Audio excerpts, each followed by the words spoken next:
अक्षता Pawar. Mumbai outlook मध्ये आपलं स्वागत आहे. आज आहे 11 ऑक्टोबर. एक नजर टाकूयात आजच्या टॉप 10 घडामोडींवर. स्थानिक स्वराज्य संस्थांच्या निवडणुका महायुती म्हणून लढवली जाणार का असा प्रश्न उपस्थित होत असतानाच आता उपमुख्यमंत्री एकनाथ शिंदे यांनी स्थानिक स्वराज्य संस्थांच्या निवडणुकीबाबत मोठं वक्तव्य केलंय. कोण युती आघाडी करत आहे हा त्यांचा प्रश्न आहे. लोकशाहीमध्ये कोणीही युती आघाडी करू शकतो, परंतु विश्वास आहे केलेल्या कामाच्या जोरावर महायुती जिंकणार. महायुती केलेल्या कामांच्या जोरावर निवडणूक लढवणार. पालिका निवडणुकीत महायुतीचाच झेंडा फडकेल असं एकनाथ शिंदे यांनी म्हटलंय.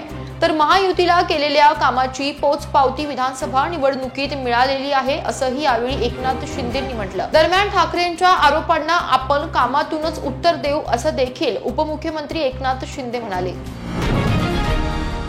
फडणवीस सरकारनं केलेल्या पॅकेजची घोषणा ही आतापर्यंतची सर्वात मोठी थाप आहे असा हल्लाबोल माजी मुख्यमंत्री उद्धव ठाकरे यांनी केलाय. सोबतच सरकारनं जाहीर केलेलं पॅकेज हे 31,000 कोटी रुपयांचं नाही, तर हे पॅकेज फक्त 6,500 कोटी रुपयांचं पॅकेज आहे असा दावाही ठाकरेंनी केलाय. मराठवाडा विदर्भातील जिल्ह्यांमध्ये झालेल्या अतिवृष्टीमुळे शेतकऱ्यांचं मोठं नुकसान झालं. शेतकऱ्यांच्या हातातून पूर्ण खरीप हंगाम गेला आहे. हीच बाब लक्षात घेऊन सरकारनं 31,000 कोटी रुपयांचे पॅकेज जाहीर केलंय. विरोधकांनी मात्र ही मदत तुटपुंजी असल्याचा आरोप केलाय. शेतकऱ्यांची संपूर्ण कर्जमाफी करावी अशी मागणी केली जाते. याच मागणीला घेऊन माजी मुख्यमंत्री उद्धव ठाकरे यांच्या नेतृत्वात छत्रपती संभाजीनगर मध्ये हंबरडा मोर्चा आयोजित करण्यात आला होता. महाराष्ट्रातील महसूल विभागात जमीन मोजणी प्रक्रियेला गती देण्यासाठी राज्य सरकारनं महत्त्वपूर्ण पावले उचलली आहेत. महसूल मंत्री चंद्रशेखर बावनकुळे यांनी नुकताच एक मोठा निर्णय जाहीर केला असून त्यानुसार आता जमीन मोजणीची सर्व प्रकरणं केवळ 30 दिवसांमध्ये पूर्ण केली जातील. हा निर्णय नागरिकांसाठी, विशेषतः शेतकरी आणि भूधारकांसाठी अत्यंत दिलासादायक मानला जातोय. अतिवृष्टीमुळे मराठवाडा आणि विदर्भातील काही जिल्ह्यांमध्ये शेतकऱ्यांचं संपूर्ण पीकच वाहून गेलं. अनेक ठिकाणी तर शेतातील जमिनी देखील खरडून निघाल्या. शेतकऱ्यांचं हे नुकसान लक्षात घेऊन राज्य सरकारनं शेतकऱ्यांसाठी आर्थिक मदत जाहीर केली आहे. मात्र ही मदत अपुरी आहे असा आरोप विरोधकांकडून केला जातोय. असं असतानाच आता माजी मुख्यमंत्री उद्धव ठाकरे यांनी सरकारवर शेतकरी कर्जमाफी आणि शेतकऱ्यांची मदत या मुद्द्यांवरून टीकाचे आसूड ओढलेत. राज्य सरकारनं कोंबडीचे झालेले नुकसान आणि नुकसानीसाठी सरकारनं दिलेली मदत यावरून तर ठाकरे चांगलेच संतापलेत.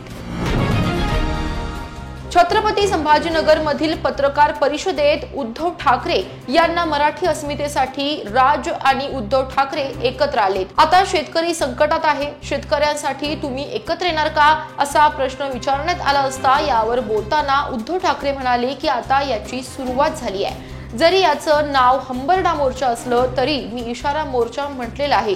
शेतकरी जो आक्रोश करतोय तो आक्रोश या सरकारच्या कानावर पडून सुद्धा सरकारनं कान बंद झाले असतील तर सरकारचे कान उघडण्याचं काम शिवसेना करेल.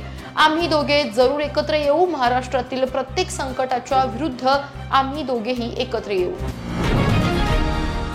अवघ्या आठवड्याभरावर दिवाळी आली असून घराघरांमध्ये जय्यत तयारी सुरू आहे. बाजारात फराळ, कंदील, पणत्या यांचीही खरेदी सुरू झाली आहे. मात्र अशातच फटाक्यांबद्दल महत्त्वाची अपडेट समोर आली आहे. मुंबईच्या रस्त्यावर फटाके विक्रीला बंदी घालण्यात आली असून मुंबई महानगरपालिकेनं हा कडक निर्णय घेतला असून विनापरवाना फटाके विक्रीवर बंदी घालण्यात आली आहे.